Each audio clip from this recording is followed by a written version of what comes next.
네, 우리 정닥터님이 방금 전에 그 압박골절 관련된 얘기를 좀 해주셨고, 이제 채팅에서 김지혜 설계사님께서 압박골절은 질병 후유장애 아니냐라고 말씀을 하셨습니다. 네, 압박골절은 다 상해입니다. 다 상해고, 압박골절이 여성분들한테 많이 발생하는 이유는 말씀 들으신 대로 이제 골밀도, 이제 골다공증이 있으시거나 골 감소증, 이제 T 스코어라고 우리가 얘기하는데, 이제 마이너스부터 이제 골 감소증, 마이너스 뭐 2.0까지는 골 감소증, 마이너스 2.5 이상은 골 다공증. 그러니까 경미한 외부 충격에도 골절이 될 수가 있는 거예요. 제가 손해 사정하면서 이런 사례도 있었습니다. 이제 겨울철에 이제 김장 시즌은 지났죠. 보통 11월, 12월에 김장 많이 담는데, 김장할 때 이제 김장 담고 이제 김치통에 김치를 담으면 보통 얘가 한 10kg에서 15kg 정도 나가거든요. 이거를 들다가 허리가 삐끗해서 골절되는 경우도 있어요. 척추가. 네, 요추 쪽이 골절되는 경우가, 그런 사소한 일에도 무거운 거 들다가도 뜨끔하면 이제 좀 주저앉거든요. 이제 뭐 들다가 골절됐을 수도 있고, 들다가 삐끗하면서 이제 주저앉으니까 엉덩방아를 찢지 않습니까? 그때 이제 골절되는 경우도 있고요. 또 어떤 경우에는 뭐 골밀도가 낮은 분들은 침대에서 이제 자고 아침에 일어나다가 골절된 케이스도 저는 있었고요. 이렇게 뭐 요리하다가 뭐 조금만 무거운 거 이렇게 들다가 주저앉으면서 이렇게 골절되는 경우도 있습니다. 그래서 여성분들은 후유장애 3억 기본으로 가입을 해 놓는 게 좋습니다. 80세 아까 3억이 있었는데 저는 정말 충격적이네요. 80세 3억이 가입이 된다라는 게 정말 충격적이고, 여성분들은 이제 척추 골절도 많이 되지만요. 이게 하체의 이제 근력이 점점 근육이 감소하다 보니까 평지나 계단 같은 데도 살짝 삐끗만 하면은 넘어지거든요. 넘어지거나 발목이 꺾이는 경우가 있어요. 그러면 골절이 되거든요. 이런 경우 후유장애가 될 수 있는데 3억 정도는 기본 세팅을 해 놓으셔야 후유장애 보험금을 받을 수가 있다. 왜 3억 정도 세팅해야 후유장애 보험금을 받는지는 제가 오늘 강의에 들어가 있기 때문에 강의를 보면서 설명을 드리도록 하겠습니다. 이제 압박골절은 굉장히 중요하기 때문에 제가 이제 초반에 좀 언급을 다시 한번 해드린 거고, 지난번 1부에 이어서 2부는 우리가 이제 팔부터 진행이 됩니다. 신체 부위 13개 중에 지난번에 척추까지 7번까지 했고 8번부터 13번 진행을 할 거고, 지난번에 오신 분들도 계시지만 안 오신 분들도 계시기 때문에, 네, 안녕하세요. 네, 반갑습니다. 제가 안 오신 분들을 위해서 강의 내용 잠깐 설명을 초반에 이제 설명드리고 이제 팔의 장애부터 말씀을 좀 드리겠습니다. 네. 후유장애 변천사, 이제 신체 부위별 후유장애, 그리고 잠은 의례서 내용을 좀 준비를 했고요. 한눈에 보는 이제 약관 변경 시기로 제가 이렇게 목차를 잡았는데, 생명보험은 기존에 1971년도부터 2005년 4월까지 몇 번의 변경은 있었습니다. 몇 번의 변경은 있었는데, 크게 우리는 2005년 이전에 생명보험사랑 우리 손해보험사인데 이제 상해보험, 생명보험 이렇게 두 가지로 나뉘어서 장애, 재해 이렇게 분류가 돼 있었습니다. 근데 이제 2005년 4월에 이게 통합이 된 거예요. 왜 통합이 됐냐면, 이제 보험업계에서는 이제 생보사랑 손보사 간에 이 장애 기준이 불일치되니까, 같은 보험 계약자가 두 곳에 보험을 들어놓고 재해나 상해가 있고 장애가 있다라고 하면 보험금 지급되는 게 달랐던 겁니다. 그렇기 때문에 이걸 이제 통합을 할 필요성이 생긴 거고, 이제 약관의 내용도 좀 더 쉽게, 그리고 이제 고객이 더 이거를 잘 이해할 수 있게 바뀌고, 이제 분쟁도 줄이기 위해서 이제 변경을 하게 된 거를 알고 계시는 게, 우리 설계사님들이라면 이런 내용들을 알고 계시는 게 좋겠죠. 그래서 왜 바뀌었는지를 알고 어떻게 바뀌었는지를 알아야 우리 보험 리모델링 할 때 우리 설계사님들한테 더 이제 도움이 될 수 있습니다. 고객님한테 우리가 설명을 드려야 하지 않습니까? 3억 왜 가입을 해야 되는지, 예전에 분명 없이 가입해 있는 보험이 있지만 이 보험을 왜 갈아타야 하는지, 그거를 이 강의 내용을 이해를 하셔야지 얘기를 잘 하실 수가 있는 거죠.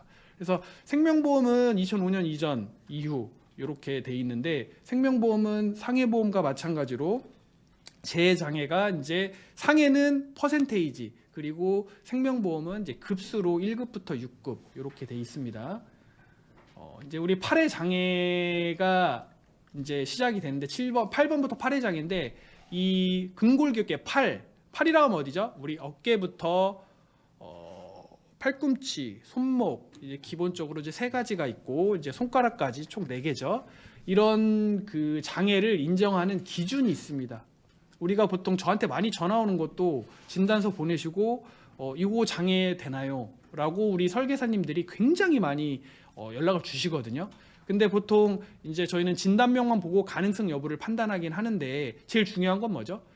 그런 진단서의 진단명보다는 환자의 상태, 지금 현재 상태가 장애에 해당되는지를 알아야겠죠.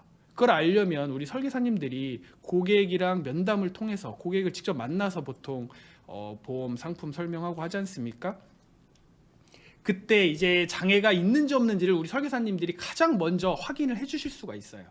왜? 고객을 직접 만나니까. 저희보다 우리 설계사님들이 고객을 더 많이 만나기 때문에 알 수가 있는데, 그럼 어떻게 알 수가 있느냐? 오늘 팔의 장애부터 알아보는 내용들은 너무 양이 방대하고 하기 때문에 세부적으로 전부를 제가 말씀을 드릴 수는 없고 중요한 포인트만 짚어드릴 거예요. 보시면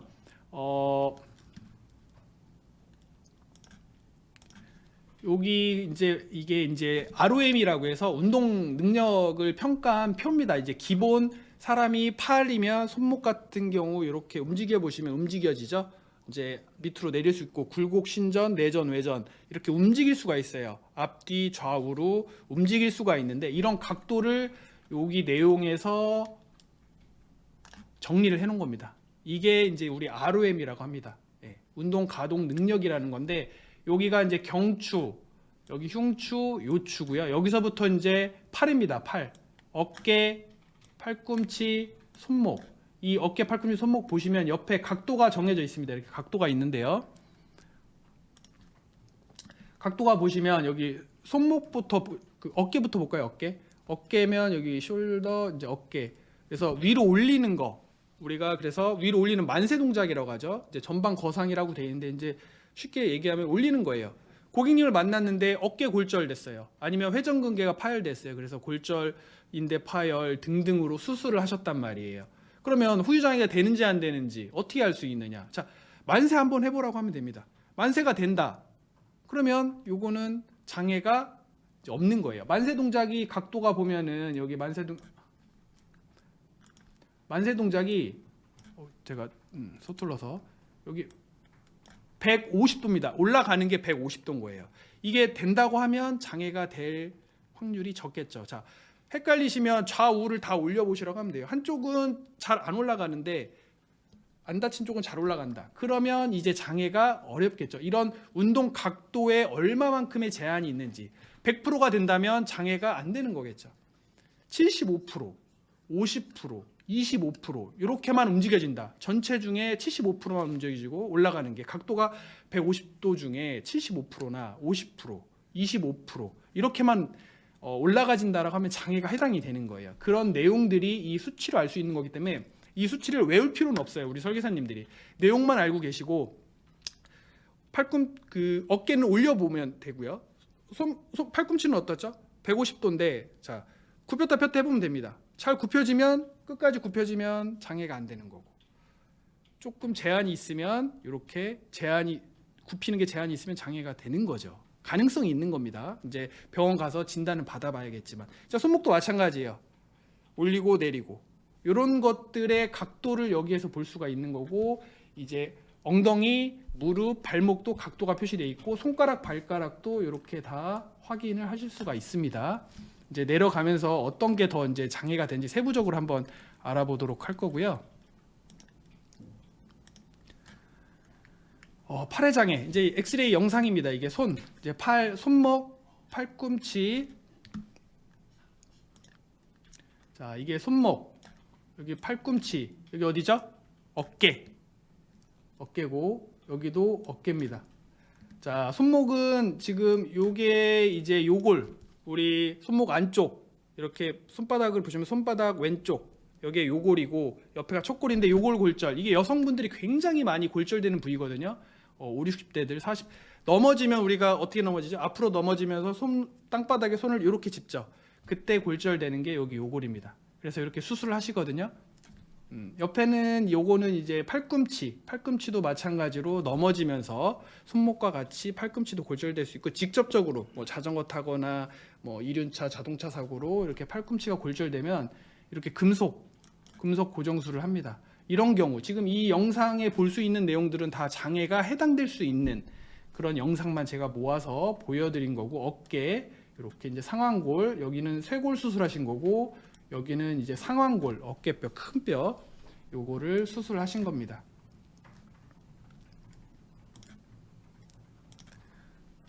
그래서 보시면 팔의 장애 내용이 너무 많죠.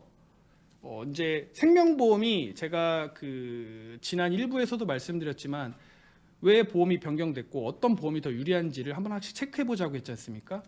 지금부터 나오는 팔의 장애는 정말 장애가 생명보험이 굉장히 불리해요. 왜 불리한지를 한번 포인트를 짚어드리겠습니다. 생명보험은 뭐 1급부터 6급, 팔의 장애에서 1급부터 6급이 있는데요.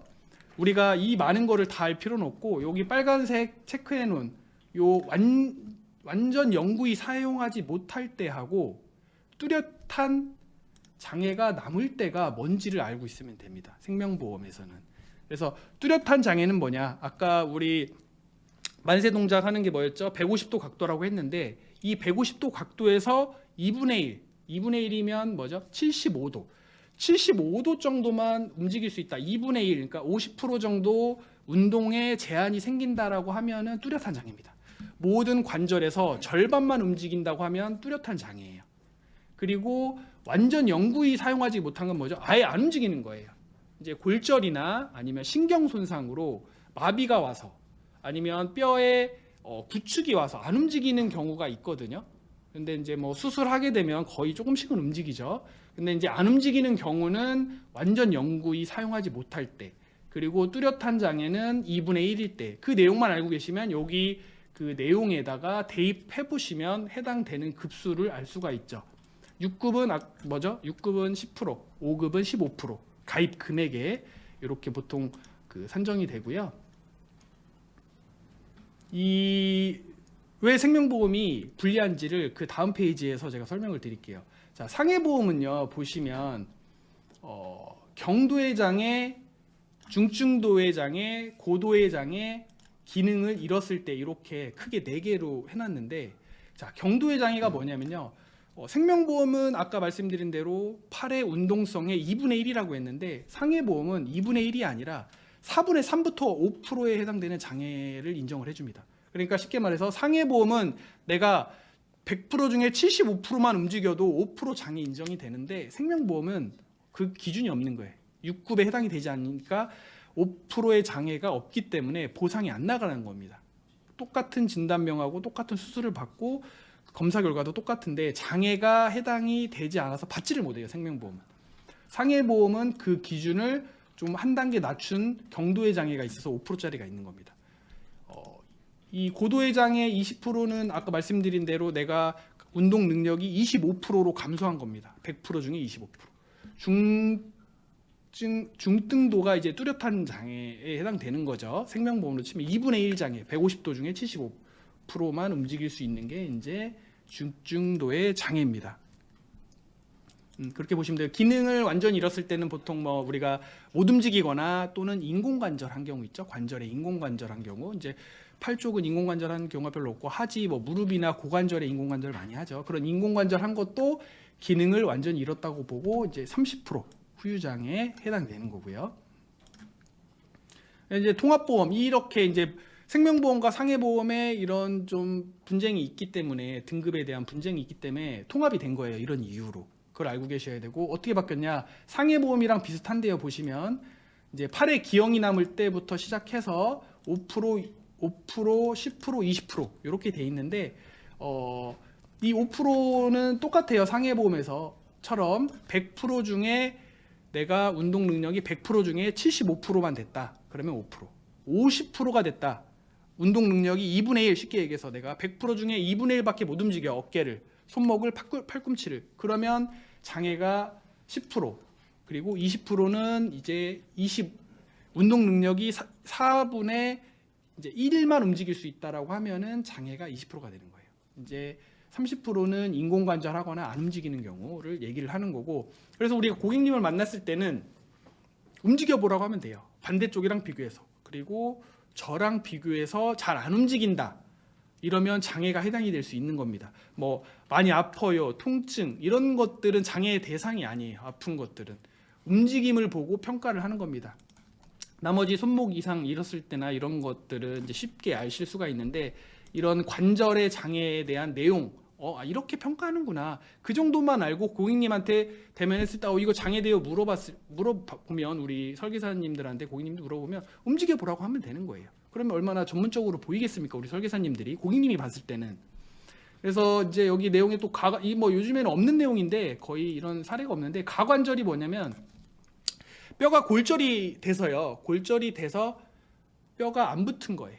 안 붙으면 어떻게 되죠? 거기가 안 붙었기 때문에 덜렁덜렁 움직일 수가 있잖아요. 이제 우리 그런 거를 가관절이라고 합니다. 그래서 뚜렷한 가관절의 뚜렷한 장애는 뭐냐면 이 상완골, 큰 뼈들은 20%의 지급률을 주는 거고, 아까 손목에는 요골, 척골이 있다고 했는데 얇은 뼈가 2개 있죠. 이 2개가 가관절이 생기거나 1개가 가관절이 생기면 20%.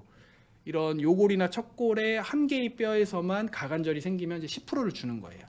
그리고 이제 한 팔에 뼈의 기형을 남길 때는 뼈가 붙기는 붙었는데 뼈가 부러졌다가 붙었는데 조금 변형돼서 붙은 경우, 일직선으로 붙어야 되는데 변형된 경우, 각변형이 15도 정도 되면은 이제 5% 장애를 인정해 주는 거고, 18년 이후 통합보험에서는 2015년이랑 거의 비슷한데 인공관절 한 경우가 하향이 됐습니다. 예전에 심한 장애 30%였다면 현재 판매되는 모든 후유장애나 이런 경우에 인공관절 한 경우에는 30%에서 10% 하향해서 20%가 된 거고요. 그리고 이제 각 관절에 우리 근력 검사, 도수 근력 검사라고 하거든요. MMT 검사인데 이 검사 기준에 대한 평가가 추가가 됐습니다. 그래서 근력 검사가 뭐 0등급이다. 그러면은 우리가 기능을 완전히 잃었을 때 이제 30%로 보고, 등급이 하나씩 내려가면서 20%, 10%, 5%씩 이렇게 인정을 해주는 겁니다. 그래서 이제 실제 사례 후유장애 진단을 보시면 이제 완관절이 이제 손목 관절입니다. 우리 손목의 이제 각도가 이제 굴곡, 신정, 배굴, 장굴, 요굴, 척굴로 나는데 이제 내리고 올리고 좌우 움직임이 제한이 온 거예요. 기존에는 원래 정상 각도가 있죠. 60도, 70도, 20도, 30도가 있는데 이 운동 각도를 의사가 평가해서 그걸 보고 어느 정도 제한이 있으면 장애가 있다라고 보는 거고, 2분의 1 제한이 있기 때문에 보시면 10% 장애가 있다라고 진단해 주셨어요. 10% 장애면 우리 생명보험에서는 6급에 다행히 해당이 되죠. 만약에 10%가 아닌 5% 장애면 생명보험에서는 지급이 안 되는 케이스, 굉장히 불리하죠. 우리 손해보험, 상해보험, 통합보험에 비해서 굉장히 불리합니다. 그래서 5억 가입돼 있다면 이렇게 5천만 원씩 보상을 받을 수 있는 거예요. 후유장애를. 이제 다리의 장애 한번 볼게요. 다리의 장애도 똑같아요. 영상을 보시면 이게 이제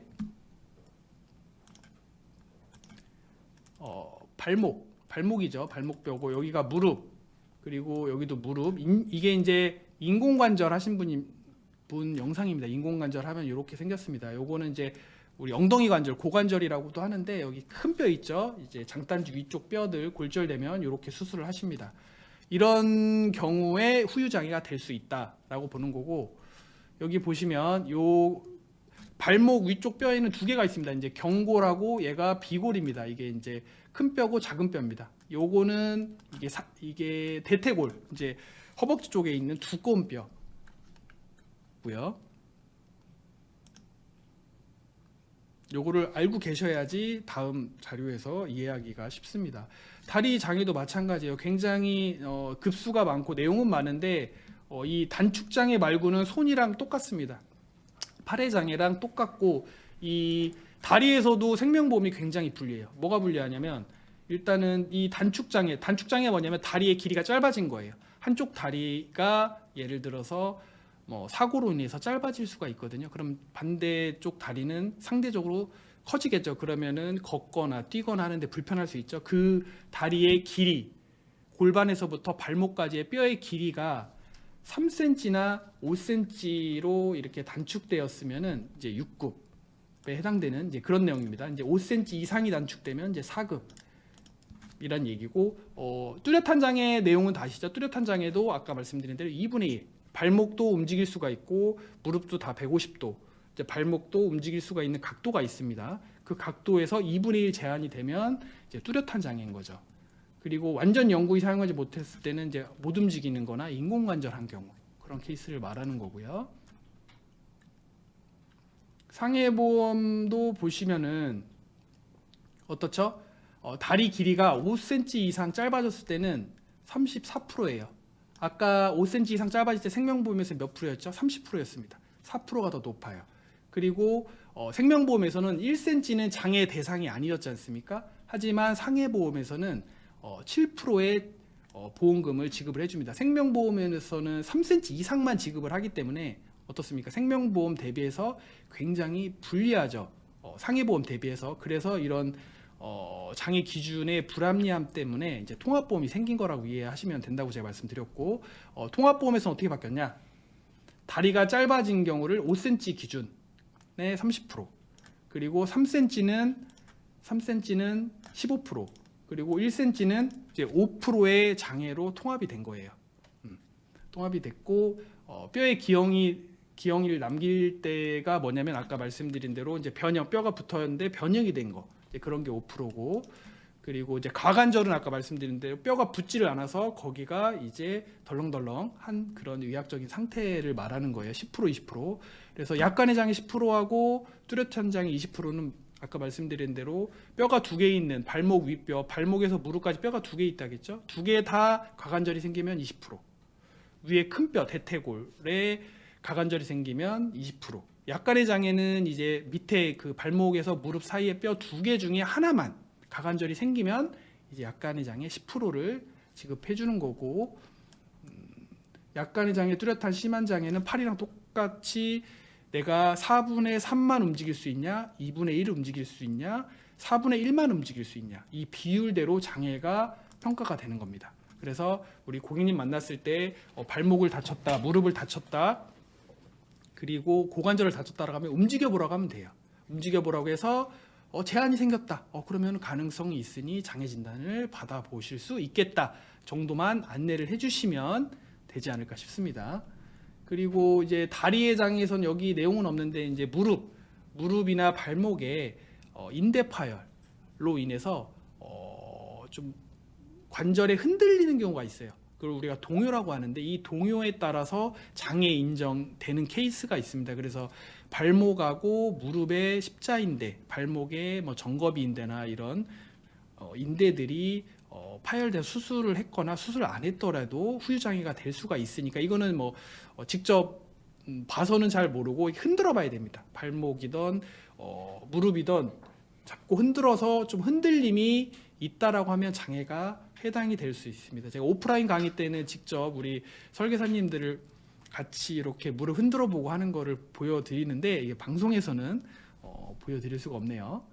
그래서 이제 다리의 장애 같은 경우 이분은 이제 족관절, 이 정거비인대 파열로 이제 구축이 오셨어요. 구축이 오셨고 장애가 보면 20% 장애인데 20%면 뭐죠? 20%면 100% 중에 4분의 1만 움직일 수 있는 거예요. 그러니까 25%의 운동 능력밖에 없는 겁니다. 100% 운동 능력 중에 무릎으로 치면은 150도 중에 25%의 제한이 생긴 거예요. 그러니까 예를 들어서 75도 정도, 30도 정도 미만으로 이제 운동 제한이 생긴 거죠.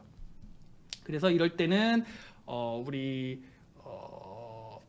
생명보험에서는 지금 6급으로 돼 있죠. 왜? 다리의 장애에서 보시면 여기에는 그냥 상해나 통합보험이랑 다르게 2분의 1을 못 움직이던 4분의 1을 못 움직이던 다 그냥 뚜렷한 장애 6급 하나밖에 없습니다. 아예 안 움직여야 이제 등급이 4급으로 올라갈 수가 있는 거예요. 그래서 어때요? 지금 보시면 상해보험, 통합보험은 다 20%인데 생명보험은 10%밖에 못 받는 겁니다. 굉장히 불리해요. 다리, 팔 다 생명보험이 굉장히 불리한 겁니다. 그리고 이제 손가락의 장애 한번 알아보겠는데요. 자, 왼쪽하고 오른쪽 보시면 요 분의 사례가 제 기억으로는 정육점에서 일을 하시다가 그런 기계 있잖아요. 그러니까 정육점에서 고기 다지고 이런 기계에 손이 들어가면서 보시면 뼈가 지금 이제 수술하고 나서 그런데 뼈가 보면 굉장히 골절이 심해요. 골절이 심해서 이 네 손가락에 이렇게 네 손가락이 들어간 거죠, 기계에. 그래서 이렇게 수술을 하신 건데 이분은 손가락이 움직이기는 하는데 주먹도 안 져집니다. 장애가 엄청 심한 거예요, 손가락의 장애가.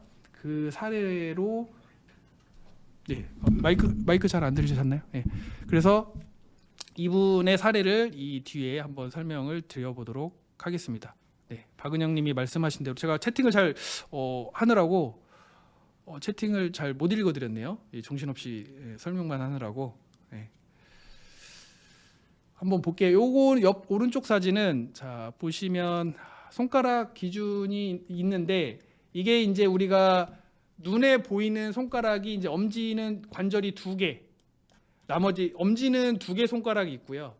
손가락 관절이 2개가 있고 나머지 손가락들은 이제 이렇게 3개씩 있습니다. 우리 눈에 보이는 손가락. 그래서 이렇게 보시면 됩니다. 이 위에가 여기가 이제 지관절이라고 하고요. 여기가 이런 데가 지관절, 여기가 이제 원위지관절이라고도 하고 여기 중수지관절, 원위지관절이라고도 하고 일지관절, 여기가 일지관절, 이지관절 이렇게 표현도 하고 뭐 근위지관절, 뭐 원위지관절, 여기는 중수지관절, 여기를 일지관절 또는 근위지관절, 그리고 여기를 이지관절 또는 뭐 원위지관절 이렇게 표현을 하는데 뭐 중요한 건 아니에요. 중요한 건 아니고 여기 보시면 여기 손가락이 이렇게 절단이 됐죠. 여기 이제 뼈가 떨어져 나간 겁니다. 이 내용을 알고 계시면 다음 자료 이해하시기가 쉬울 겁니다. 여기 이제 이해하기 쉽게 제가 이미지를 넣어놨는데 손가락에 어디에서 골절됐고 어디에서 이제 뼈가 떨어져 나갔고 어디부터 어디까지가 운동 제한이 있고 이제 그 기준을 아셔야지 장애 판단을 받아볼 수가 있는 거예요. 우리가 제가 설명을 드린 대로 여기 보시면 손가락이 가장 많아요. 우리 생명보험 기준에서 막 내용이 너무 많은데 이거 다 아실 필요가 없고 제가 여기 빨간색으로 해놓은 요 내용만 알고 계시면 됩니다. 요 내용만. 그러니까 완전히 영구히 사용하지 못할 때가 뭐냐, 손가락이 과연. 그리고 또는 손가락을 잃었을 때라는 기준이 뭐냐, 이것만 알고 계시면 내가 여기에서 찾으면 됩니다. 이 기준에서. 근데 이제 우리 손가락 같은 경우에는 우리 팔, 다리랑 마찬가지로 생명보험이 굉장히 불리해요. 우리 상해 통합보험에 비해서 굉장히 불리해요. 왜 불리하냐면 생명보험에서는 이 집게 손가락이라고 하거든요. 엄지랑 검지 이 2개 집게 손가락만 장애를 인정을 해주고요. 그 3번째 손가락부터는 하나씩만 골절이 돼도 장애 인정을 못 받습니다. 그런 내용이 여기 있어요. 그래서 다른 보험, 상해보험이나 통합보험은 각각의 손가락도 다 장애 하나씩만도 인정을 받을 수가 있는데 우리 생명보험은 특이하게 여기 보시면 한 손의 첫째 손가락이나 둘째 손가락, 첫째 손가락하고 둘째 손가락 이외의 2손가락, 이 한 손가락으로는 장애가 안 돼요. 최소 2개는 문제가 생겨야지 인정을 해주는 그런 내용들입니다. 굉장히 불리해요. 그래서 이제 손가락을 이제 잃었을 때라고 하면은 엄지 손가락 기준에서는 여기 그 관절 있죠? 관절에서 이제 절단된 경우를 이제 잃은 겁니다. 그리고 영구히 사용하지 못한 거는 여기 보시면 첫째는 여기가 이제 지관절이거든요. 여기가 이제 중수지관절이 여기가 지관절인데 여기에서 이 위 가운데 2분의 1 이상을 잃은 게 영구히 사용하지 못한 거 또는 운동 제한이 ROM이라고 했죠. 그 각도가 2분의 1 이상인 경우를 우리가 영구히 사용하지 못한다라고 표현을 하고 있습니다. 내용 혹시 이거 설명 어려운가요? 이 전으로 한번 이 이미지로 편하겠죠? 이 이미지로 설명을 드릴게요. 예를 들어서 손가락을 잃은 거는요. 엄지는 여기 이상 잃어야지 잃은 겁니다. 그리고 사용하지 못하게 된 경우는 쉽게 말해서 여기 2분의 1 여기 이상에서 여기에서 절단 여기 이상에서 절단이 됐다 이만큼 그러면은 영구히 사용하지 못했다라고 보는 겁니다. 다른 손가락들을 보시면 예를 들어 여기에서 절단되면 손가락을 잃은 거예요. 근데 완전 영구히 사용하지 못한 거는 뭐냐? 여기에서 2분의 1 이상 여기 이렇게 2분의 1 이상에서 절단이 되면 영구히 사용하지 못한다라고 보는 거예요. 그리고 이제 손가락 관절이 여기 움직일 수 있고 여기 움직일 수 있는데 여기 1번, 2번이죠. 여기서도 1번, 2번, 3번 이제 나머지 다 똑같죠. 1번이 2분의 1 제한이 되거나 2번이 2분의 1 제한이 되면 손가락을 완전 영구히 사용하지 못한 때라고 보는 겁니다. 나머지 손가락은 어떠냐? 1번이 여기죠. 여기가 안 굽혀지면 2분의 1 정도까지만 굽혀지면 손가락을 완전 영구히 사용하지 못한다라고 볼 수 있는 거고 또는 2번하고 3번이 2분의 1 제한이 되면 장애가 해당된다는 거예요. 이 내용만 알고 있으면 됩니다.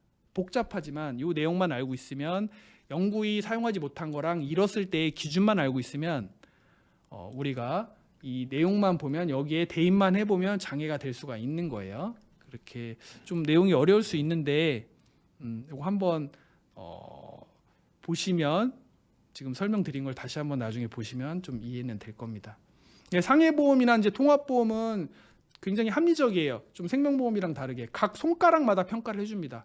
훨씬 더 장애 인정받기가 쉽습니다. 보시면 그냥 한 손의 첫째 손가락 같은 경우는 10%, 나머지 손가락은 5%. 단순해요, 그냥.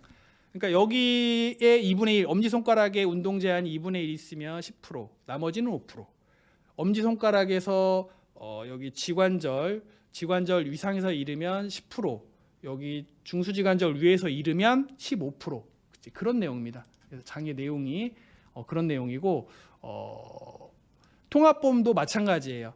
각 손가락마다 평가하고 2분의 1 제한이 있거나 어느 부위에서 절단이 됐는지 그거에 따라서 장애 인정을 해주고 있습니다. 상해보험에서는 한 손에 15%가 아니라 20%네요. 상해보험은 한 손에서 중수지관절 위에서 잃으면 20%고 우리 통합보험, 그러니까 2005년 이후 통합된 거는 한 손가락을 잃어도 5%가 빠진 거죠. 상해보험보다 5%가 내려간 겁니다. 15%가 된 거네요. 그리고 2015년 이후 이제 통합보험도 내용은 똑같은데 바뀐 게 있어요.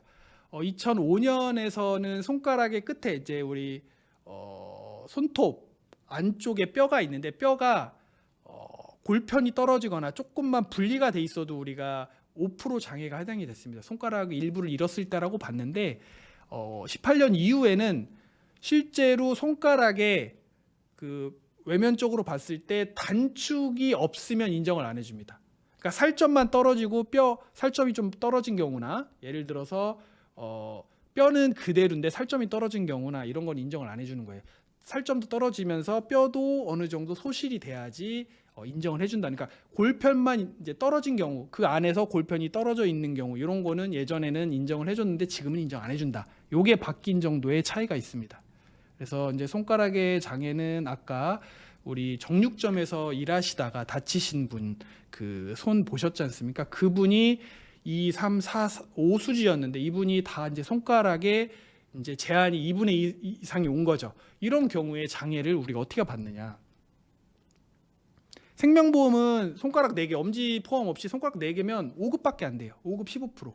근데 상해보험이나 통합보험 2005년이나 18년 이후에는 20%입니다. 그래서 5억 가입 시 보상 금액이 이렇게 차이가 나는 겁니다. 그래서 손가락은 뭐 팔, 다리랑 마찬가지로 우리 통합보험이 굉장히 유리하다라는 거를 알고 계셔야 되고요.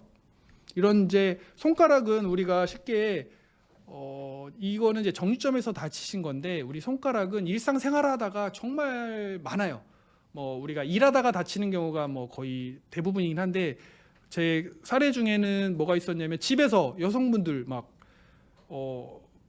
세탁기 같은 거 집에서 이렇게 옮기다가 막 세탁기 같은데 손가락 껴서 다치신 여성분들도 계세요. 그 무거운 세탁기를 직접 막 이렇게 옮기시다가 이렇게 손이 눌려가지고 골절되시는 분도 계시고, 아니면 뭐 정말 이 칼 같은 걸로 하시다가 인대 같은 거랑 뼈는 괜찮은데 인대 같은 이제 끊어지면서 인대 접합술이나 이런 거 하시면서 손가락이 안 움직이시는 분들도 계시고, 칼로. 그래서 빠르게 치료 안 하면, 예전에 저 처음 일할 때는 어떤 분은 칼로 다쳤는데 빠른 치료가 안 돼서 이 손가락에 괴사가 돼서 손가락 절단하신 분도 계십니다. 끝에 살짝 다쳤는데 이제 썩어 들어가는 거죠, 손이. 그런 분들도 계시고, 그래서 망치질하다가 이렇게 자기 손을 치는 경우도 있고요, 집에서. 보통은 이제 보통 현장에서 일하시는 분들이 이제 기계 조작원이나 현장에서 이제 일하시는 현재 건설직 노동자분들이 손가락 이런 데들, 팔다리도 그렇지만 많이 다치십니다. 많이 다치시고, 주변에서 이렇게 손가락 다치신 분들, 팔다리 다치신 분들 많이 있으실 겁니다. 후유장애 몰라서 못 받는 분들 한번 찾아보시면 충분히 있으실 거예요. 발가락 장애 한번 알아볼게요. 발가락. 네. 별별 사례가 다 있습니다. 블링블링님이 말씀하신 것처럼 제가 지금 막 기억이 안 나서 그렇지 엄청 많아요. 뭐 이런 사례들이 엄청 많습니다. 다친 사례들이 엄청 많고, 이 발가락 보시면, 자, 발가락도 우리가 여기에서 한번 설명을 드려볼까요? 자, 우리가 눈에 보이는 발가락은 여기서부터 눈에 보입니다. 이 위쪽으로.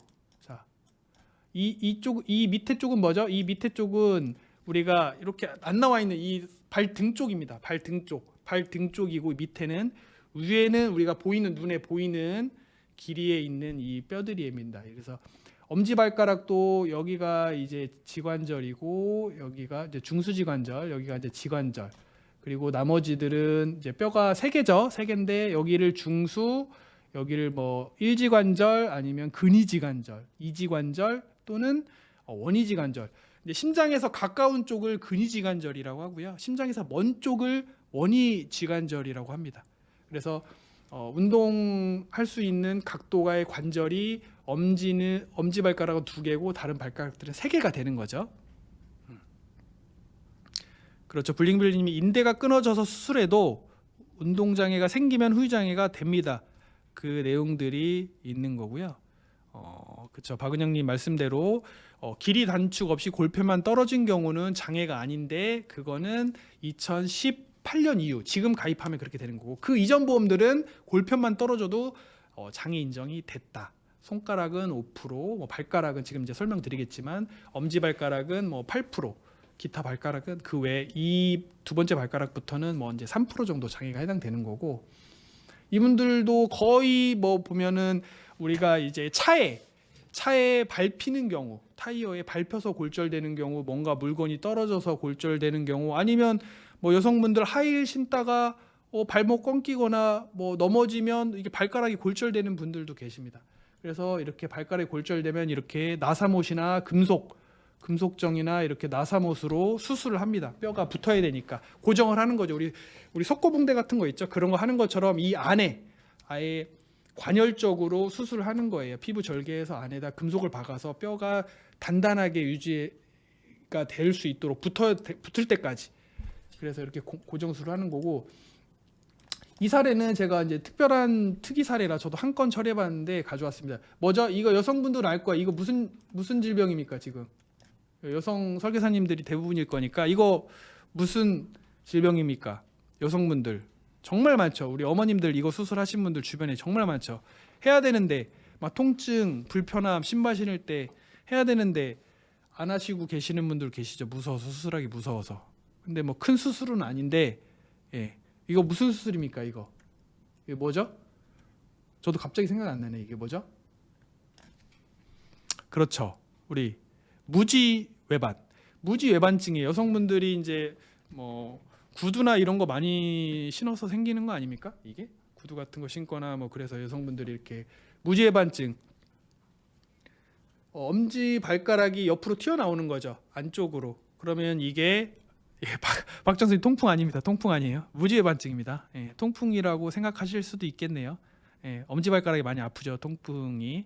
예, 삐딱구두입니까? 삐딱구두 신으면 그 무지의 반증 생기는 게 맞나요?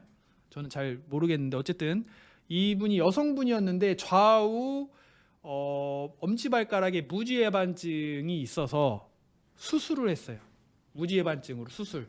여기가 수술 전, 이게 이제 수술 전, 이게 이제 수술 후 뼈를 이제 뭐 깎아내고 이렇게 이제 핀을 박는 건데, 자, 이 무지의 반증 수술을 했는데 발가락이 안 움직이는 거예요.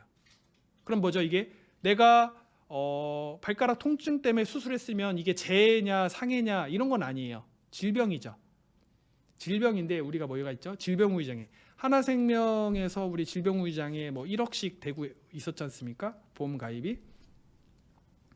거기 기준으로 내가 1억 가입돼 있다. 하나생명에 이분이 말을 들어서 1억 가입돼 있다.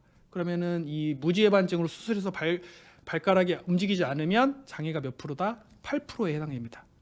그 평가는 2분의 1, 발가락의 움직임의 2분의 1. 그렇죠. 예. 2분의 1이 운동제한이 생기면 8%인데 좌측 우측 다 수술했으니까 몇 프로죠? 16%예요. 1억 가입돼 있으면 무지의 반증 수술하고 발가락 안 움직였는데 1,600만 원을 받을 수 있는 겁니다. 보험 설계하시고 고객님들이랑 얘기하실 때 알고 계시면 도움 될까요? 안 될까요? 이 사례. 무지의 반증 있는 분들 도움 될까요? 우리 하나생명 같은 거 보험 가입하시면 될 것 같은데 제 생각에는 우리 설계사님 생각은 어떤지 좀 궁금하네요. 발가락도 이미지 제가 넣어놨는데 설명드린 대로입니다. 우리 눈에 보이는 거는 이제 여기 이렇게 여기서부터 보이는 거죠. 예, 지관절 여기가 이제 여기 표현을 여기는 기절골, 중절골, 말절골로 돼 있는 게 진단서에도 우리 진단서에도 보면은 여기 나온 내용들이 다 나옵니다. 골절이 됐다. 발등이나 발가락에 골절 됐다. 그럼 이거 보시면 돼요. 중족골이면 여기구나. 우리 발등이구나. 중족골 골절. 뭐 1번 중족골 골절이면 엄지에 있는 중족골 골절이구나. 중절골이라고 되어 있으면 진단서 이렇게 표현할 건데 우리가 눈에 보이는 발가락 중에 일부가 골절이 됐구나. 말절골은 발톱 있는 데죠. 발톱 있는 쪽이 골절이 된 거구나. 이렇게 보시면 됩니다. 이렇게 보시면 되고 여기까지는 이해 가시죠? 네, 관열적 수술. 예, 그렇죠. 피부 절개하고 이제 금속을 고정하는 거 이런 게 이제 관열적 금속 정복술 뭐 이렇게 표현을 합니다. 블링블링님 말이 일리가 있다고 했는데 제가 못 봤네요. 뭐라고 하셨는지 놓쳤네요. 무슨 말씀이셨죠? 자, 발가락의 장애도 손가락이랑 똑같아요. 내용만 알고 계시면 됩니다. 뭐만 알고 계시면 되냐면 발가락을 잃은 거 그리고 발가락을 잃은 거 알고 계시면 되고, 그죠? 발가락 잃은 거 뭐라겠죠? 아까 발가락 잃은 거는 우리가 지관절 위쪽에서 절단이 되면 잃은 거고, 완전 영구히 사용하지 못한 것, 완전 영구히 사용하지 못한 거는 뭐죠? 2분의 1 제한이 있거나 위의 관절, 중수지관절이 아닌 위의 관절, 원위지관절에서 2분의 1 이상 잃은 것들, 그런 것들이 이제 완전 영구히 사용하지 못하는 것이라고 말씀드렸죠. 손가락이랑 똑같아요, 내용은. 그래서 발가락도 우리 상해보험, 통합보험보다 생명보험이 굉장히 불리해요. 상해보험, 생명보험은 발가락마다 장애 인정을 해서 지급을 해주는데, 자 보세요. 생명보험은요, 보시면 내가 두 번째 발가락부터 뭐 한 개나 두 개 정도 문제가 생겨도 장애 인정이 안 됩니다. 6급이 뭐냐면 한 발에 첫째 발가락을 무조건 포함을 해야 돼요. 첫째 발가락을 포함해서 3개의 발가락이 문제가 생겨야지 6급이에요. 6급이 뭐죠? 10%. 다른 상해보험이나 이런 데들은 어떻죠? 발가락 엄지는 8%, 나머지는 3%니까 20%가 되는데 얘는 10%밖에 안 되기도 하고, 또 뭐가 있죠? 내가 두 번째, 세 번째, 네 번째, 다섯 번째 하나씩 문제가 생길 수도 있고, 뭐 2개, 3개 생길 수도 있는데 해당이 안 되는 거예요. 뭐가 있냐? 발가락이 한 발에 엄지발가락 아니면 나머지 4개 발가락만 잃었을 때, 4개 발가락이 잃었을 때가 6급이에요. 아니면 뭐 첫째 발가락을 포함하여 2발가락이거나 아니면 4발가락이 절단되면은 5급에 해당된다는 거예요. 너무 불리해요. 비교해서 보면 자, 상해 보면 어떻죠? 한 발의 첫째 발가락 이외의 발가락은 3%. 그러니까 엄지 발가락 말고 나머지 발가락에 문제가 생기면 3%. 엄지 발가락은 자 8%. 발가락마다 인정을 해줘요. 우리 상해보험, 우리 통합보험하고 2005년 이후 통합보험 그리고 18년 이후 통합보험도 마찬가지인데 얼마나 불리합니까 생명보험이. 이런 거 있는 분들 리모델링 필요하지 않겠습니까? 그렇죠? 리모델링 해야죠. 네. 구체적인 퍼센트는 남기가 어려우니 불편한 거나 정상 아니면 일단 수사님께 문의를. 네, 맞습니다. 이렇게 해주셔도 되고 대신 저한테 문의 달라고 해도 좋은데 우리 설계사님들이 현장에서 상담하거나 이게 보장 분석하는데 그래도 내용은 알고 있고 한번 움직여 보셔라. 발가락은 생명보험은 이게 불리하고 지금 가입하는 보험은 이게 가능하니 요거를 추가로 하셔라. 아니면 바꾸셔라. 이렇게 말씀을 하실 수가 있어야 된다는 거죠. 그런 내용들을 어느 정도 이해는 하고 계셔야. 외울 수는 없어요. 저도 못 외워요. 대략적으로 알고만 있는 거지. 알고만 있으면 된다. 외울 필요는 없다. 그래서 이분 같은 경우가 보시면 발가락, 중족골, 엄지발가락, 중족골 뭐 이렇게 막 여기저기 골절됐어요. 이게 아마 제 기억에는 이분이 현장에서 일하시는 분인데 공장에서 뭔가 품질 검사원인데 그 같은 공장 내 직원의 지게차 운전자의 운전하는 지게차의 발등이 이렇게 밟히면서 이렇게 됐던 걸로 아마 기억하거든요. 21년이면 내용 보니까 아마 그랬던 것 같아요. 지게차로 밟혀가지고 이렇게 골절이 돼서 모든 발가락에 장애가 생긴 거예요. 모든 발가락에 장애가 생겼는데 자 생명보험 기준에서는 5급밖에 안 돼요. 5급 15%면 7,500. 하지만 지금 현재 보험 같으면 모든 발가락에 이제 8%, 3%, 3%니까 합하면 20%거든요. 그러면 1억의 보험금이 지급되는 내용입니다.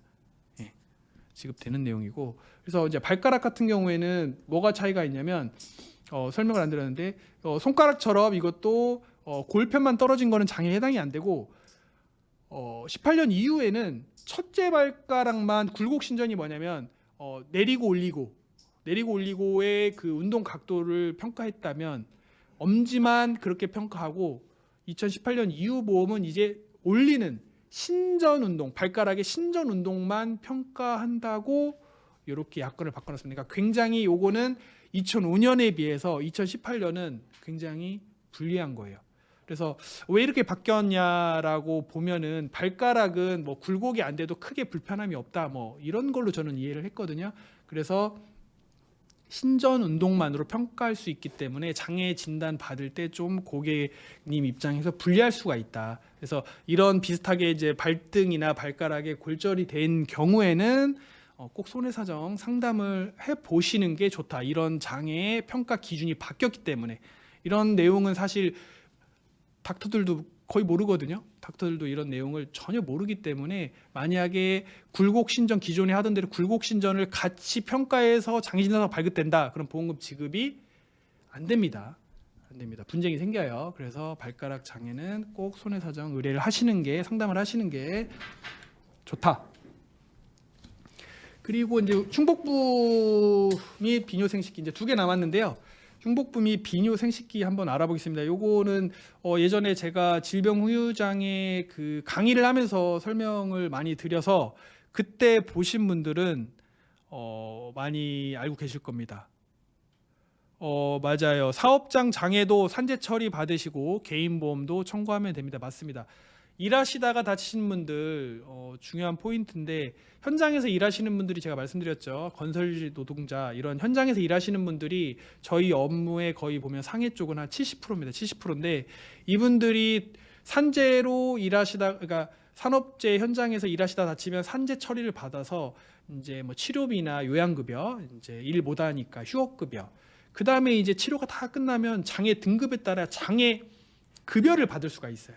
장애 급여를 받을 수 있는데 몰라서 못 받는 경우가 많아요. 그래서 산재로 휴업급여를 받을 정도면 산재 장애를 받은 케이스가 한 8, 90%는 되는데 못 받는 분들이 굉장히 많다. 그런 분들 저희한테 연락 주시면 일하다 다쳐서 휴업급여를 받고 있다, 받았었다, 이런 분들 장애 받을 가능성이 있는데 몰라서 못 받는 분들 지금이라도 확인되시면 저한테 연락 주시면 됩니다. 네. 첫째 발가락 이외에는 3%, 엄지발가락은 8%가 맞습니다. 흉복부 비뇨생식기 장애 한번 알아볼 텐데요. 흉복부나 비뇨생식기는 사실 장애가 남는 경우가 보통 질병 후유 장애가 거의 있고, 재해나 상해로 흉복부의 장기에 문제가 생겨서 장애보험금 받을 케이스는 별로 없습니다. 그나마 케이스 중에 비장, 교통사고 나면 안전벨트나 이런데 이제 충격 때문에 비장 파열되는 경우가 있거든요. 그럼 비장을 제거를 합니다. 비장은 제거해도 생명에는 큰 지장이 없기 때문에 제거를 하는데, 이제 그럴 때 정도만 우리가 실무상 장애나 상해 이런 게 해당이 되고, 그 외 것들은 다 질병이죠. 여기 보시면 위 가장 많은 게 우리 흉복부 장기 실무상 청구가 가장 많은 게 이제 위입니다. 위고, 그다음에 두 번째로 많은 게 이제 여성분들 이제 난소, 난관 이제 수술하는 경우, 제 강의에도 말씀드렸지만 이 호르몬에 관련된 기관은 암이 잘 걸린다, 암이나 종양이 잘 걸린다. 그래서 그런 분들은 이제 수술을 많이 하신다. 그다음에 이제 우리 신장 이식하는 경우, 말기 신부전이나 이런 것들로 신장 이식하는 경우 다 대부분 뭐죠? 위, 난소, 난관, 신장 이런 이식 같은 거. 상해로도 신장 이식하는 경우가 있겠죠. 물론 파열돼서. 하지만 대부분 질병이다. 그래서 질병 후유장애에 해당되는 내용이다 라고 보시고 이해하시는 게 좋을 것 같은데, 우리 이제 생명보험에서는요, 이런 흉복부 장기가 뭐가 있냐면 이렇게 돼 있어요.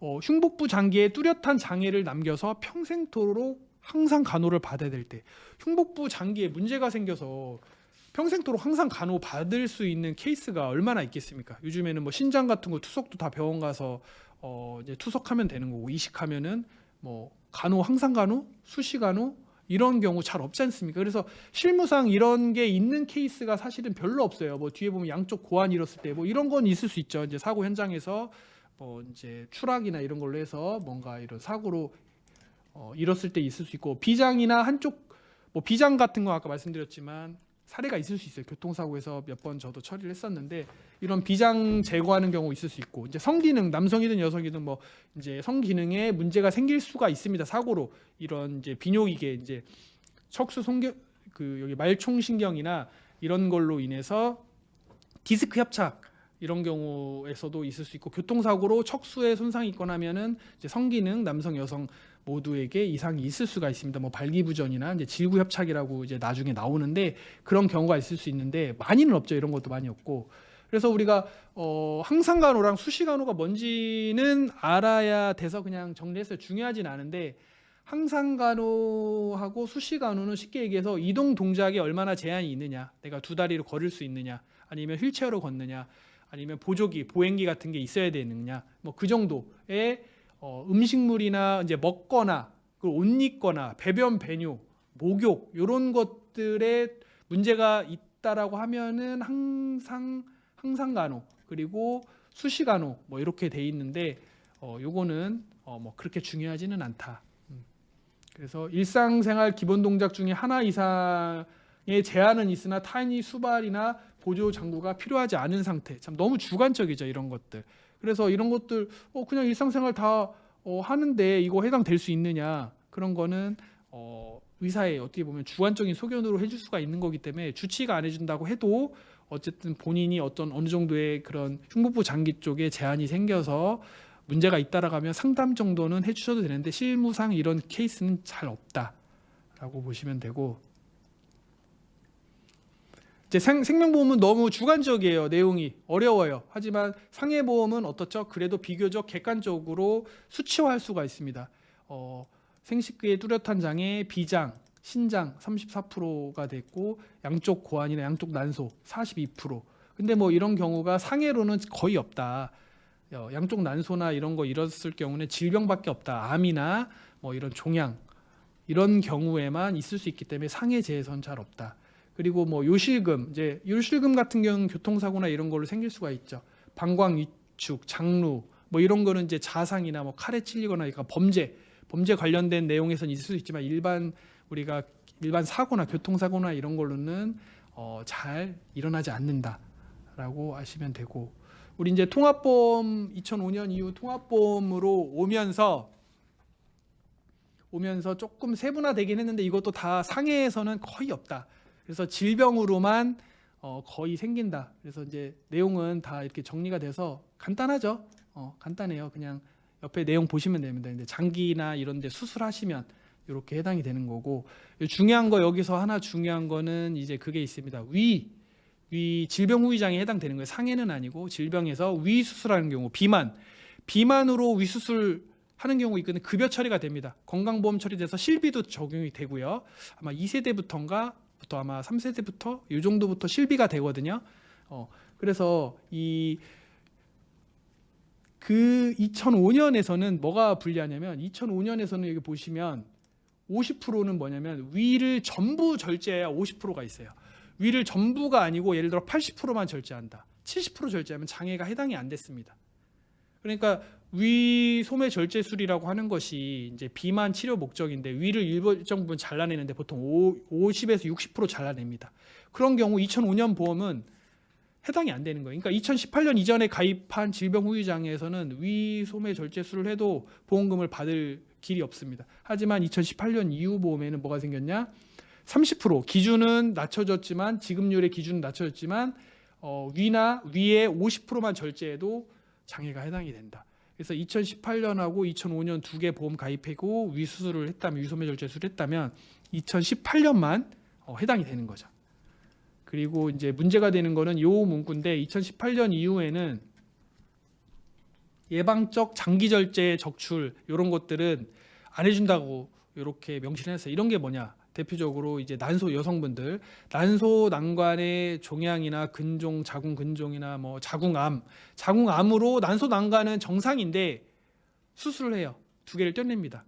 왜? 자궁암의 경우에는 전이가 잘 돼서, 난소 난관으로 전이가 잘 돼서 튜머나 뭐 이런 게 없다고 하더라도, 병변이 없다라고 해도 표준 치료법이에요. 그래서 절제를 하는데 보험사는 이거 종양도 없는데 절제했어, 이거 예방적 목적이야라고 해서 보험금 지급을 안 하는 거예요. 무려 우리 질병 후유장애 기준으로 치면은 여기 50%에 해당이 되거든요. 50%에 해당이 되는데 난소 난간 절제술을 하면, 자궁은 해당이 안 됩니다. 난소 난간 양쪽, 한쪽이 아닌 양쪽을 수술하면 우리 아까 정 대표님이 말씀해주신 하나생명 질병 후유장애 3억 플랜 있었죠. 그래서 1억에서 3% 이상 100% 미만 1억에서 5천만 원이 지급이 되고, 그리고 6대 질환이었나요? 거기에서 또 정액으로 1억이 지급이 되고, 50% 이상 장애에 해당이 돼서 정액으로 1억이 돼서 2억 5천이 이 지급이 됩니다. 2억 5천. 난소 난간 양쪽 수술을 하게 되면 2억 5천이 지급이 되는 내용이에요. 그래서 실무상 이런 것들은 굉장히 많다. 그리고 뭐 납입 면제 도 가능하기 때문에, 질병 후유장애는 50%, 상해는 뭐 80%부터인데 질병은 50%부터 납입 면제가 되기 때문에, 뭐 종신보험이나 저축보험 뭐 50만 원, 100만 원씩 우리 하시는 분들 많이 계시잖아요. 거기에 보면은 50% 이상은 납입 면제가 되기 때문에 이런 포인트를 알고 계시면 종신보험이나 이런 보험 판매하시는데도 굉장히 설득이 잘 될 수 있다라고 해서 두 가지, 위하고 난소 난관은 굉장히 중요하기 때문에 따로 말씀을 드렸고, 이거 같은 경우가 이제 말기 신부정증으로 투석을 한 케이스입니다. 투석을 했는데 보시면 생명보험은요, 투석을 해도 신장 하나 잃은 거랑 똑같아요. 그래서 5급 15%밖에 안 돼요. 뭐 상해보험이나 통합보험은 75%에서 1억 뭐 질병 후유장애 가입돼 있다고 하면 7,500만 원 나오는데, 예를 들어서 생명보험 기준으로 한다고 하면 15%밖에 해당이 안 되는 겁니다. 이게 이제 질병일 경우에 이렇게 되는 거고, 이제 상해로도 이렇게 예를 들어서 뭐 신장 이식하실 수 있지 않습니까? 신장으로 뭐 파열되거나, 우리 현장에서 뭐 철근이나 이런데 관통상, 뭐 이런 게 총상, 관통상 이런 경우에 신장 파열돼서 수술하실 수도 있어요. 층복부 장기는 보통 그런 거거든요. 관통상이나 차량에서 사고 나는데 관통상 되거나 이런 경우가 있을 수 있습니다. 범죄나 이런 뭐 자상 같은 것들, 범죄로 인해서 그런 경우에 해당이 될 수 있는데 신장은 굉장히 불리하다. 하지만 만약에 이런 사례는 저한테는 없었는데 상해로 등급을 올려서 할 수 있는 주장은 가능하다. 그래서 이런 주변에 혹시 신장 이식을 했다 상해로 생명보험에서 5급 15%에 해당되는 것만 받는다라고 하면은 조금 불합리하지 않습니까? 비교해서. 그래서 이런 경우에는 손해사정 상담하시고 의뢰하시면 등급이 올라갈 수 있을 가능성이 있다. 분쟁은 될 수 있는데 저도 직접 사례는 없는데 비슷한 사례들이 있습니다. 등급이 너무 낮은 것들은 올려서 인정해주는 판례나 이런 것도 있기 때문에 한번 진행을 해볼 수가 있고 우리 중추신경 이제 좀 알아보도록 하겠습니다. 중추신경. 네, 2005년에는 위소매 절제술 받을 가능성이 없죠. 위소매 절제. 2005년에 받을 수 있는 케이스는 하나밖에 없어요. 위암이신 분들. 위암이신 분들은 위를 전부 절제하는 경우가 있습니다. 위암 뭐 1기 말고 2기 정도 되면 위 전부 절제를 하는 경우가 있는데 그러면 이제 식도랑 이제 십이지장이랑 연결을 바로 합니다. 뭐 수술명이 있을 텐데 식도하고 이제 십이지장 연결하면은 그 부위에서 이제 위 역할을 대신하는 거죠. 그래서 실제로 많이 있습니다. 위암 수술 전체 위 전체 절제하신 분들 이런 분들은 50% 해당이 될 수 있는데 질병 후유 장애가 있어야겠죠. 있어야겠고. 그렇죠. 박은영님 말씀대로 자궁암의 경우에는 난소난간으로 전이가 잘 돼서 튜머가 난소난간에 없어도 수술하는 게 표준 치료법이에요. 국제적으로 표준 치료법인데 이렇게 의사 이제 닥터들이 자기 환자분들 그렇게 수술하고 소견을 그렇게 잘 써주면 충분히 보험사에서 지급이 될 수 있는데 보험사에서 그렇게 우리 주치의들 닥터들을 괴롭힌대요. 이거 예방적 목적 아니냐. 자. 일부 예방적 목적이 있을 수도 있어요. 뭐 전체 중에 일부 예방적은 있을 수 있는데 그 예방의 목적도 치료 범주 안에 들어간 예방적 목적이라는 거죠. 이게 말이 좀 어려운데 그 의사들 100이면 대부분은 수술을 하려고 할 겁니다. 예방적 목적 아니에요. 그 치료 목적, 환자를 위해서. 뭐 치료라는 게 그런 거 아닙니까? 꼭 암이 걸려서 뭔가 어디가 아프고 해야지 암 절제하나요? 그런 거 아니지 않습니까? 어떤 상태의 악화, 증상의 악화를 예방하기 위해 수술하는 거 아니에요. 암도 똑같은 거예요. 우리 자궁에 암이 있다면 난소난간도 충분히 문제될 의학적인 이유가 있기 때문에 하는 거지 그렇지 않고서는 왜 이게 건강보험공단에서 급여 처리를 해줄까요? 치료 목적이 아니고 예방 목적이면요 안 해주는 게 맞습니다. 그렇죠. 건강보험에서 쉽게 얘기해서 우리가 예방적 목적이라고 하면 최소한 이 정도는 돼야 예방적 목적이에요. 제가 판단했을 때는 그 여성분들 경우 유방암 많이 걸리죠. 유방암 많이 걸리는데 나의 어머니가 유방암, 우리 언니나 뭐 여동생 유방암, 할머니도 유방암이었어. 그런데 나는 유방암은 아니야. 근데 검사하면은 뭐 치밀 유방이고 어쨌든 석회도 좀 있는 것 같고 암이나 뭐 이런 건 없지만 암으로 될 가능성이 유전학적으로 너무 많으면 그러면 유방 수술을 하는 경우가 있어요. 자, 이 정도는 돼야 예방적 목적인 거예요. 내가 너무 걱정돼서 암에 걸릴 게 걱정돼서 그러면 이건 건강보험도 안 되고 병원에서 외과적으로 수술하는 거 실제로 이런 거를 수술한 케이스가 있습니다. 전 세계적으로 있어요. 뭐 국내에도 분명할 수 있을 거고 제가 알기로 안젤리나 졸리였나 그 케이스가 그 영화 배우 아시죠? 안젤리나 졸리가 그렇게 유방을 수술을 한 걸로 제가 알고 있습니다. 이 정도 돼야지 예방적인 수술이지 그 외적인 거는 의사가 치료하며 수술한 거는요 다 의학적으로 관련이 있기 때문에 수술을 한 겁니다. 네, 그래서 건강보험에서도 다 급여 처리를 해주는 거고 근데 보험사는 뭐 입장 차이긴 하죠. 보험사에서는 뭐 그렇게 생각할 수 있는데 제 기준에서는 예방적인 목적으로 수술하는 케이스는 그런 케이스밖에 없다. 나머지는 우리 주치의들이 수술해서 건강보험 처리된 거는 다 치료 목적이다. 예방적 목적은 없다. 저는 그렇게 생각하니까 주변에 그런 분들 계시면 상담을 받으시면 됩니다. 이제 우리 마지막 사례 중추신경 및 정신장애 상해로 신장 파열된 경우 70% 가능성 있죠. 근데 그런 케이스가 많이 없기는 한데 가능성은 있습니다. 우리 중추신경이 뭐죠? 중추신경은 뇌 우리가 다들 알고 있는 뇌 머리에 있는 두개골 안에 있는 뇌하고 척수가 어디죠? 척수는 뇌에서 연결된 쭉 내려온 여기 목 뒤에 목 뒤 여기 이제 수술하신 분인데 목 뒤부터 어디죠? 요추 아마 1번 등 쪽 우리가 만져지는 허리 쪽 우리 허리 아프다가 하죠. 이 등 쪽 허리 등 밑에 허리 요추 1번까지가 우리가 손에서 딱 밑에 잡혀지는 뒤에 잡혀지는 데가 거기까지가 척수 신경이 흘립니다. 뇌랑 척수랑. 그래서 뇌랑 척수랑 문제가 생기면 어떻게 되죠? 사람이 전신 마비가 올 수도 있고 말을 못 할 수도 있고 안 보일 수도 있고 안 들릴 수도 있고 중추신경이니까요. 그죠? 그렇게 될 수가 있어요. 그 내용들을 한번 알아볼 거고 실제로 우측은 이게 경추 수술을 한 건데요. 이분이 아마 1번, 2번, 3, 4, 5, 6번, 7번 정도 5, 6번이나 6번, 7번 정도 될 건데 이분이 추락사고로 경추 골절이 돼서 사지마비가 온 겁니다. 예, 레모나님 말씀대로 중추신경에 문제가 생기면 마비가 올 수가 있습니다. 마비가 올 수가 있고 이런 마비가 온 경우 어떻게 장애에 해당이 되고 하는지 한번 알아보겠습니다. 흉복부 장기처럼 중추신경도 보면은 똑같아요. 뭐 이렇게 돼 있어요. 항상간호, 수시간호, 일상생활 기본 동작의 제한. 사실 이렇게 돼 있고 내용도 똑같습니다. 우리 흉복부 장기처럼. 흉복부 장기로 이렇게 등급이 나오는 경우는 별로 없다고 제가 말씀드렸지만 실제 사례도 없고 이렇게 되는 경우가 별로 없지만 중추신경계는 굉장히 많아요. 실제 중추신경 부족 우리 뇌졸중 옛날 말로 뭐라 하죠? 푹 맞았다고 하죠. 60대, 70대 이렇게 되면서 이제 뇌졸중 우리 뇌혈관 질환 관련 진단비 제일 많이 판매되고 있는 상품 중에 하나인데 이제 그런 것들이 여기에 해당이 되는 겁니다. 이제 뇌졸중이 오고 나면 뇌혈관, 뇌경색, 뇌출혈 이런 뇌졸중이 오게 되면은 중추신경인 뇌에 직접적으로 문제가 생겨서 마비가 올 수 있습니다. 마비가 올 수 있어요. 그래서 혼수 상태로 계속 와상 상태로 의식불명으로 계시는 분도 계시고 그러면 당연히 항상간호가 필요하니까 1급에 해당되겠고 2급은 뭐죠?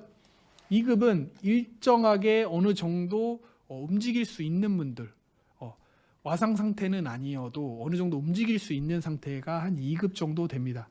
그 내용을 보시면 여기 수시간호는 침상을 벗어나는 이동 시 타인이 수발이나 보조 수단이 필요한 경우 이런 경우가 해당이 됩니다.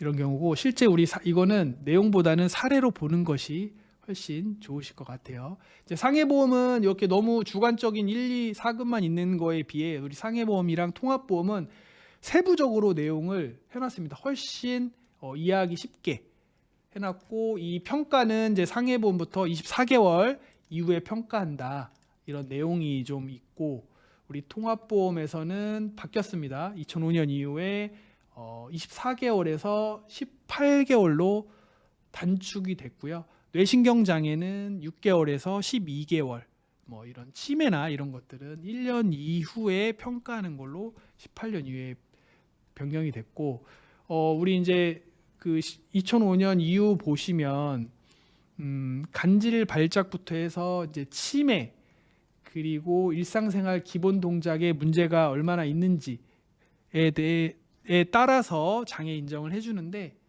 그 평가표를 제가 여기 뒤에 있고 지금 이게 이제 2005년에도 이 간질 이게 저도 보니까 이게 간질이라는 말을 잘 안 쓰거든요. 간질이 뭐죠? 지금 뭐라고 하죠? 간질을 다들 이제는 알고 계시죠? 우리 설계사님들은 아마 거의 알고 계실 겁니다. 간질이 뭐예요? 뇌전증이죠. 뇌전증. 간질이 뇌전증인데 왜 뇌전증으로 바뀌었냐면 간질이라는 게 약간 부정적으로 많이 좀 쓰이다 보니까 이게 뭐 간질이 아마 간질의 질병을 앓고 있는 사람들 입장에서는 굉장히 불쾌할 수 있지 않습니까? 그래서 뇌전증으로 예 맞아요. 다들 알고 계시네. 예 맞습니다. 뇌전증인데 뇌전증으로 바꾼 거예요. 얘가 뭐 미쳤다라는 뭐 그런 뜻일 거예요. 아마 간질이 그래가지고 이게 근데 아직 2018년 이후에도 이게 간질이라는 표현을 계속 써요. 뇌전증 발작으로 하면 되는데 좀 이해가 좀 안 가더라고요. 이런 건 바로바로 변경해야죠. 이런 것들은 간질 발작 이런 것들은 뇌전증 발작이나 뇌전증으로 장애가 남을 때 이렇게 바꾸면 훨씬 좋을 것 같아요. 그래서 이제 치매도 CDR 뭐 경증 치매 이런 거 요즘에 뭐 상품 치매 상품 뭐 장기 재가 요양이나 뭐 장기 요양 뭐 이런 관련된 상품들이 있는 걸로 아는데 거기는 뭐 0.5점, 뭐 1점 뭐 이런 게 있지만 우리 장애 분류표 상에서는 CDR 2점부터 해당이 되고 2점, 3점, 4점, 5점인데 5점은 정말 우리 일상에서는 거의 볼 수가 없고 뭐 병원이나 이런 데 거의 계신 분들 4점부터는 집에서 뭔가 이렇게 지내기가 우리 보호자이시 집에서 보내기가 굉장히 힘든 게 이제 CDR 4점부터라고 합니다. 4점, 5점은 아무리 가족이라고 해도 병수발하기가 굉장히 어려운 상태가 이제 4점, 5점이고 3점 정도면 이제 가정에서 어느 정도 그래도 가정에서 그래도 힘들죠. 4점, 2점, 4 치매 약간의 치매는 그래도 괜찮은데 이 3점부터는 집에서 같이 이렇게 하기가 쉽지 않습니다. 쉽지 않고 뭐 여기는 말할 것도 없고요. 4점부터 말할 것도 없고요. 아마 우리 설계사님들 뭐 할머님들이나 아니면 뭐 부모님들 중에도 치매 때문에 치료받거나 요양병원, 요양원 거의 이렇게 계시는 분인데 뭐 거의 5점 정도는 거의 뭐 정말로 막 이렇게 팔다리 묶여 있는 경우도 많고 우리 요양원이나 이런 데 그런 경우가 굉장히 많습니다. 그래서 요즘 뭐 치매 하면은 뭐 정말 레캠비인가요? 네, 레캠비라는 약물이 2025년에 엄청나게 지금 판매 처방이 되고 있다고 하죠. 뭐 거의 18개월 동안 5천만 원 정도, 5천만 원 정도의 비용이 소요되는데 우리나라에서 엄청나게 지금 처방이 되고 있다고 합니다. 2025년 기준을 보니까 뭐 3, 4천 건 정도 되더라고요. 제가 엊그제 한번 자료를 본 것 같은데 그래서 아마 관심이 굉장히 많으니까 그 레캠비 같은 경우에는 우리 꼭 알고 계시면 좋을 것 같고 일상생활 기본 동작도 뭐 세부적으로 제가 저도 못 외우고 있어요. 못 외우고 있고 이거 내용은 알고만 계시면 됩니다. 일상생활 기본 동작이 뭐냐? 크게 이동 동작, 음식물 섭취, 그리고 배변 배뇨, 목욕, 옷 입고 벗기 이렇게 나뉘어져 있어요. 그래서 뭐 이동 동작 같은 경우 보면은 이제 절대 본인 자발적으로는 움직이지 못하는 거. 그리고 이제 휠체어로만 이동될 수 있고 휠체어 뒤에서 밀어주거나 이런 분들 보통 하지 마비 이런 분들 이제 다 40%라고 보면 되죠. 그래서 이제 좀 어느 정도 휠체어도 혼자 탈 수 있고 뭐 이런 경우는 이제 30% 그리고 이제 목발이나 보행기를 하고 이제 다닐 수 있으면 이제 20% 이렇게 기준이 있는 겁니다. 그리고 음식물 섭취도 마찬가지로 전혀 이제 사지 마비가 이제 상지가 마비된 케이스겠죠. 상지 마비돼서 정도에 따라서 이렇게 나눠놨고 이 합을 더해서 이런 여기에 나오는 지급률 있지 않습니까? 배변 배뇨부터 해서 이런 지급률을 옆에 표시가 되어 있는데 다 하나씩 이 5가지 하나씩을 더해서 이 장애 지급률 10% 이상일 때 인정을 해주는 내용입니다. 정신행동장애 이런 것들은 이제 뭐 우리 치매 말고도 이런 감금 상태에서 생활해야 되는 경우들이 있거든요.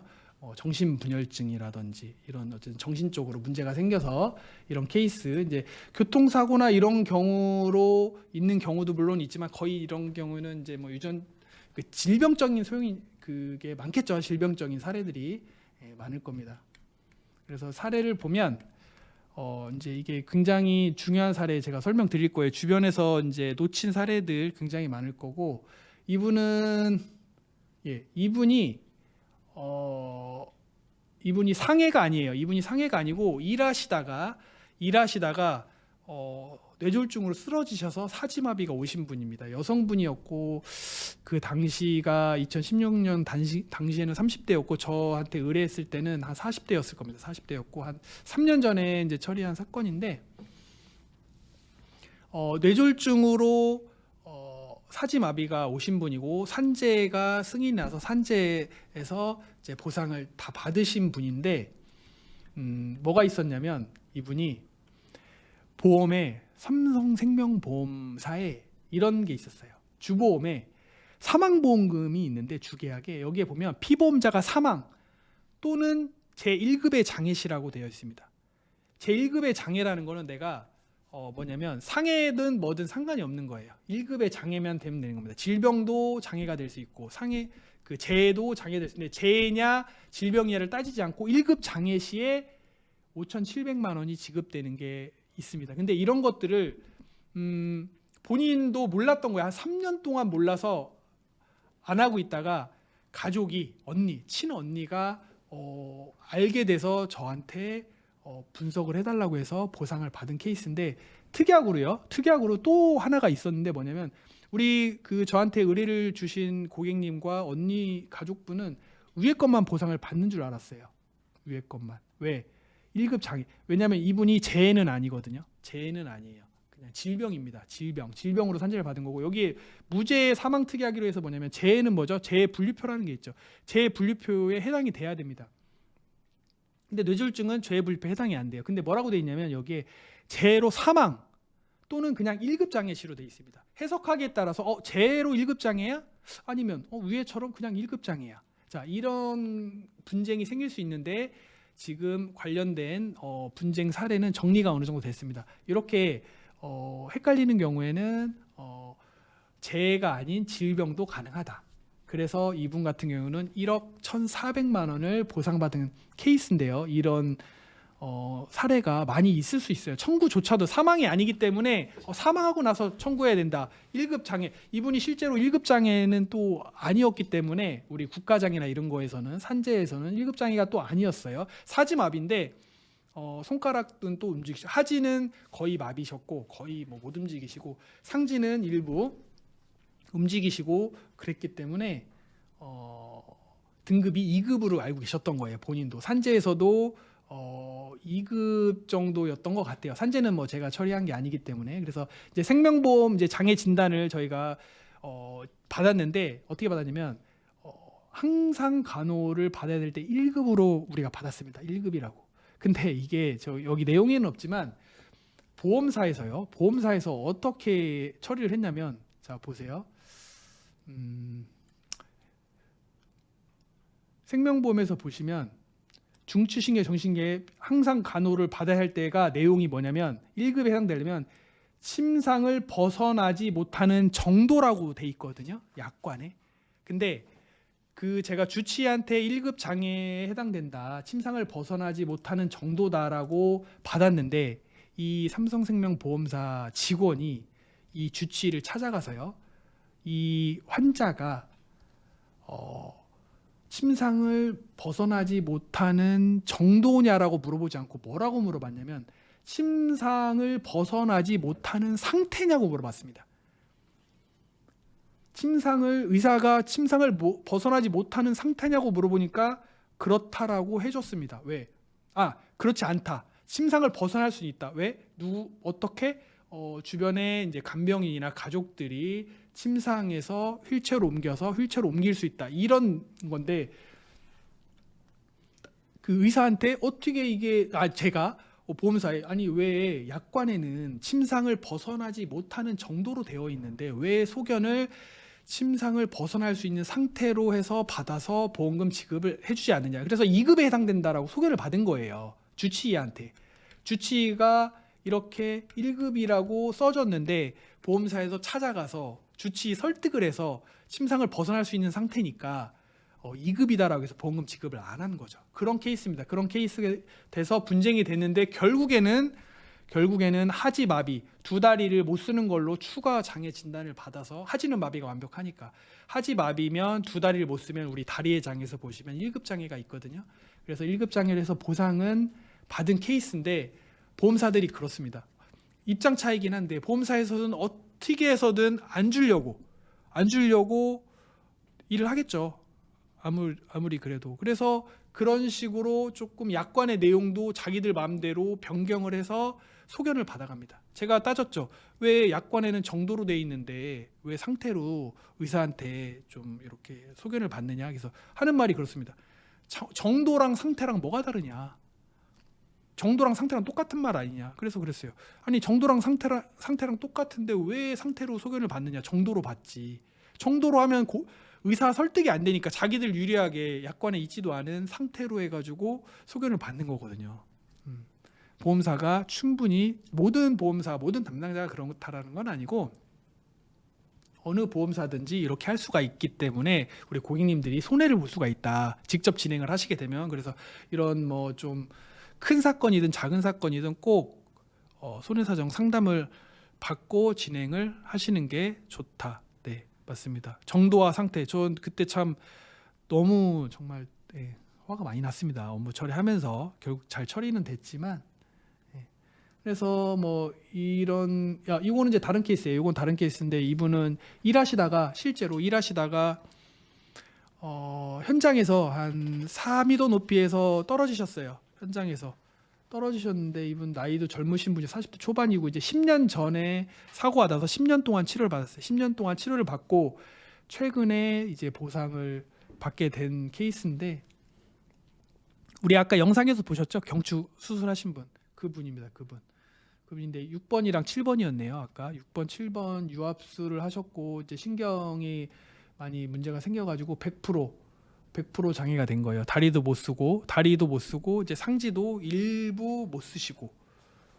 근데 아셔야 되는 게 우리 경추에서 경추 뒤 이제 뇌가 이제 중추신경에서 척수까지 뇌랑 척수가 이제 중추신경이라고 표현하는데 우리 척수는 이제 여기 그 꼬리처럼 해서 이렇게 목 뒤로 이렇게 흘러내리는데 그 부위 내가 신경 손상이 있는 부위 밑으로 마비가 됩니다. 완전 마비가 될 수도 있고 뭐 예를 들어서 좀 불안전 마비가 될 수도 있는데 이분 같은 경우에는 완전 마비는 아니고 불안전 마비예요. 하지는 거의 못 쓰시고 뭐 MMT 등급 1등급 정도 되시고 상지는 뭐 2등급에서 3등급 정도 해서 만약에 내가 이제 허리 쪽에서 문제가 생겼다. 경추 밑에 만약에 이제 팔 쪽에서 가슴 쪽 밑에 쪽에 만약에 신경이 손상이 된다고 하면 그 신경 손상 윗부위 팔 같은 데는 문제가 없습니다. 내가 그 신경이 문제가 생긴 부위에 이제 신체가 문제가 생기는 거를 알고 계시면 됩니다. 그래서 뇌졸중 같은 뇌 같은 경우는 어떻죠? 보통 좌뇌, 우뇌에 따라서 이제 반대쪽으로 좌뇌가 문제가 생기면 편마비가 오는데 이제 좌뇌가 생기면 우측으로, 우뇌가 문제가 생기면 뇌졸중 부위에 이제 뇌출혈이나 뇌졸중이 오면 좌측에 편마비가 오고, 그렇죠? 네, 그렇게 해서 이제 편마비도 이제 장애 평가를 아까 말씀드린 항시간 오냐, 수시간 오냐, 아니면 일상생활 기본 동작 ADLSL로 해서 평가를 해서 장애를 이렇게 받는 겁니다. 장애를 받는 거고, 일단은 오늘 준비한 내용은 여기까지입니다.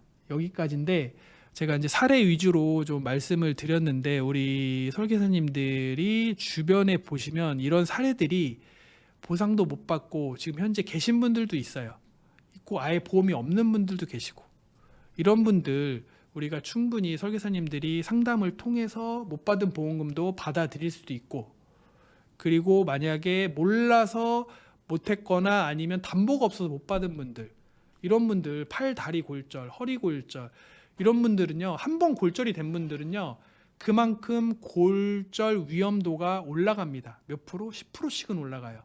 그래서 그 골절 위험도가 예를 들어 큰 뼈, 뭐 대퇴골이나 뭐 이런 큰 뼈들 골절된 이력이 한 번 있잖아요. 그러면 그만큼 나중에 그 다른 사람 일반인보다 그만큼 골절의 위험이 올라가기 때문에 후유장애가 필수로 가입돼야 합니다. 한 번 골절된 분들은 또 골절될 확률이 엄청 높거든요. 그래서 굉장히 중요하고 맞습니다. 상태 정도 자기들 유리한 대로 하고 장애는 판정 시기 기준으로 청구 가능한 것으로 알고 있어요. 장애는 판정 시기 기준으로 청구 가능한 거는 판정 시기가 아니라 그 가입 당시 약관 기준입니다. 약관. 지금 판정을 받더라도 지금 약관 기준으로 판정받는 게 아니에요. 과거 내가 가입 당시에 기준으로 판정을 받는 거고, 네, 그쵸. 손해사정 상담하는 게 좋고. 요추 4번 압박골절로 골시멘트 했고요. 요추 4번, 2번 2주 요양병원에 계시는데 재해 중에 예, 그렇죠. 요추 4번이면은 여기가 아마 전만증이 심한 곳이라서 장애 진단은 무조건 됩니다. 아마 골시멘트 하신 거 보니까 시어머님이 골다공증이 있으셨을 것 같아요. 골시멘트 하신 거는 잘하신 것 같고 풍선 확장술을 하셨을 수 있나 아마 시술도 하시고 골시멘트 시술하시고 이제 신경 쪽 눌린 거 좀 풀어주느라고 풍선 확장술 하셨을 수도 있는데 재후유장애 3% 이상 되는데 15%에서 30% 보통 되고요. 이제 신약관 기준에서는 2018년 이후 약관 기준에서는 압박률 기준이에요. 압박률 기준인데 풍선 골시멘트 시술을 하게 되면 이 추체가 압박되는 게 조금 덜 압박되기 때문에 불리할 수는 있는데 그래도 보상을 많이 받는 것보다는 치료가 중요하기 때문에 해당은 무조건 되십니다. 15%나 30% 후유장에 해당되셔서 만약에 1억 가입돼 있으시다면 1,500만 원에서 3,000만 원 정도 청구가 가능하시고 아마 골시멘트 술하시고 시어머님이 골다공증이 있으시면 마이너스 2.5 T스코어 2.5 기준으로 골다공증이 있으시면은 감액이 될 수 있습니다. 기왕증으로 해서 감액이 될 수 있고 그 비율은 한 70%에서 80%가 될 수 있다. 그럼 정확한 거는 저한테 상담을 하시면 다시 안내를 드리도록 하겠습니다. 수술 후 몇 년 지나서 후유장애 신청해도 되나요? 라고 했는데 보통 이 근골격계 아까 손가락, 발가락, 사지 관절의 근골격계 장애는 기본적으로 6개월입니다. 6개월 뒤에 장애 진단을 받아서 신청을 하는데 여기서 정말 이지승님께서 설계사님께서 잘 말씀을 해주셨는데 이 장애 진단은요 6개월이 되기 전 바로 직전 후 그러니까 장애 진단서 발급일만 6개월 넘으면 되기 때문에 장애 진단 받는데도 예를 들어서 결과 나오는데 한 달이 걸릴 수도 있기 때문에 예를 들어서 제가 1월 오늘 다쳤어요. 오늘 다쳤다고 하면 6월 달에는 장애 진단을 받아서 6월 말이나 7월 초에 장애 진단서 나오면 청구 가능한 거예요. 왜냐하면 이런 관절은 시간이 지나면 호전이 될 가능성이 높아요. 요즘 닥터들이 워낙 수술을 잘해서 운동 제한이 초반에는 있는데 3년, 4년, 5년 지나면 정말로 정상으로 돌아오는 경우도 많이 있어요. 그래서 보험사에서 이제 한시 장애를 주장을 하고 한시 장애로 많이 처리를 하고 있기도 하고요. 근데 2년, 3년 뒤에 제가 보통 고객님들을 보면은 장애가 처음 수술하고 한 1년간은 정말 제한이 심했다고 하시는데 많이 좋아졌다고요. 막 재활도 하시고 운동도 하시고 일상생활 하면서 많이 이제 부드러워지는 거죠. 관절이 굳히고 온 것들이 부드러워지고 그래서 한시장애로 많이 인정도 되긴 하지만 어쨌든 기회가 사고일로부터 수술일로부터 6개월 전후로 바로 진행하는 게 기회가 더 좋다 많다 이렇게 말씀을 드리겠습니다. 네, 맞아요. 6개월 후 아니면 6개월 대기 5개월째 장애 진단 받는 게 저는 가장 좋다라고 보여집니다. 류마티스 관절염으로 손가락이나 관절 무릎 같은데 관절염으로 이렇게 굳은 분들이 계세요. 막 이렇게 막 아시죠? 제가 표현을 잘 못하겠는데 그런 분들도 만약에 류마티스 관절염으로 손가락이나 이런데 안 움직여진다. 무릎 같은데 안 움직여진다. 그럼 당연히 장애 인정을 받죠. 당연히 가능하죠. 네, 그런 케이스가 있다라고 하면 상담을 한번 받아보시면 되고, 네, 1개월 정도 시간 감안해서 5월부터 준비하는 게 저는 좋다라고 보여집니다. TV님, 뇌전증, 네, 지금 이제 보시고 계시는 분인가봐요. 뇌전증이라고 채팅을 쳐주신 분은 조금 늦게 보신 것 같고, 혹시 더 궁금하신 거 있으신가요? 궁금한 있으시면 채팅 올려주시면 되고, 그래서 이제 장애 진단이 이제 어려운 경우 이제 손해수장 의뢰하시면 되는데 저희가 못하는 경우도 있습니다. 예를 들어 후유장애 1,000만 원 가입돼 있어요. 후유장애 1,000만 원 가입돼 있는데 디스크, 추간판 탈주증, 교통사고로 추간판 탈주증 됐어요. 장애 몇 프로죠? 10%예요. 100만 원 보상 받는 건이에요. 이런 것들 저희가 할 수가 없지 않습니까? 그런 것들 어떻게 해야 돼요? 주치의한테 이제 장애 진단을 받아야 되는데 해주시는 분도 계시고 안 해주시는 분도 계시고 그렇지 않습니까? 그럴 때 우리 설계사님들이 좀 도와줄 수 있다. 복잡한 건 저희가 하지만 간단하면서 저희가 할 수 없는 것들은 우리 설계사님들이 이 장애진단 공문을 활용해 보셔라. 네, 활용해 보시고 이거는 우리 골드 회원님들은 우리 정다통님께서 정리해서 2부가 끝나는 1부에서 요청해 주신 분들은 아직 못 드렸다고 해요. 정다통님이 요즘 몸도 안 좋으시고 바빠서 못 하셨는데 오늘 되면은 이번 주나 다음 주 중으로 이 내용들을 정리를 해서 우리 안 오신 분들, 못 보신 분들 보여드리려고 이렇게 한번 다시 말씀드릴게요. 의사분들한테 그냥 가서 해달라고 하면은 의사가 약관 가져오세요, 뭐 하세요, 뭐 이렇게 요청을 하거든요. 그렇기 때문에 그 전에 두 번 갈 필요 없지 않습니까? 한 번에 준비해서 가면 돼요. 고객님들이나 뭐 설계사님이 같이 가주셔도 되고, 아니면 고객님이 요청하면 우리 설계사님들이, 고객님들 알 수가 없으니까 이 부분을. 그래서 이렇게 공문을 작성해서 가면 되고, 이 내용들을 정리해서 공문의 내용들 그냥 기존 내용의 이름만 쓰고 해서 공문 형식으로 하면 의사들이 확실히 작성해 주는 게 다릅니다. 그렇기 때문에 꼭 공문을 하게 되면 그냥 가지 마시고 공문을 작성해서 문서화해서 출력해서 가져가셔라. 가져가시는 거를 우리 의사 선생님들이 좋아하신다.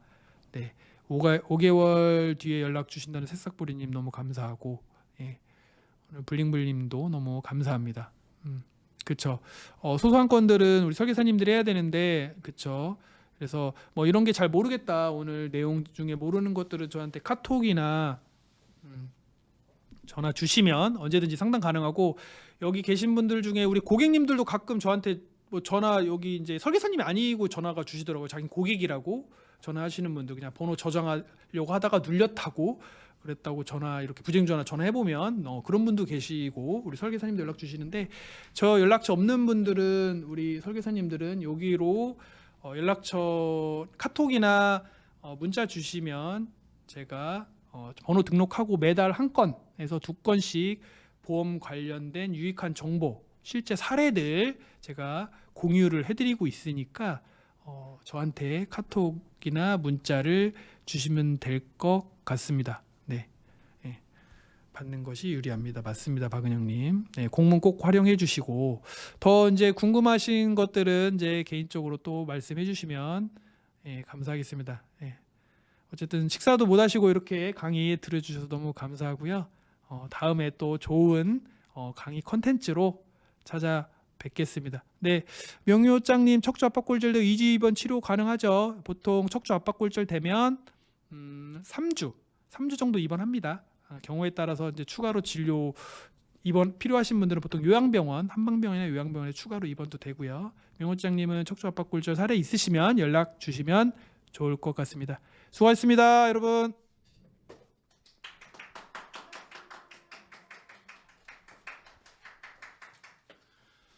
자, 식사들 맛있게 하시고요. 자, 여러분들이 하실 거는요, 지금 전화번호 있습니다. 다들 우리 윤영웅 손혜사 형사님 전화번호 다 저장해 주세요.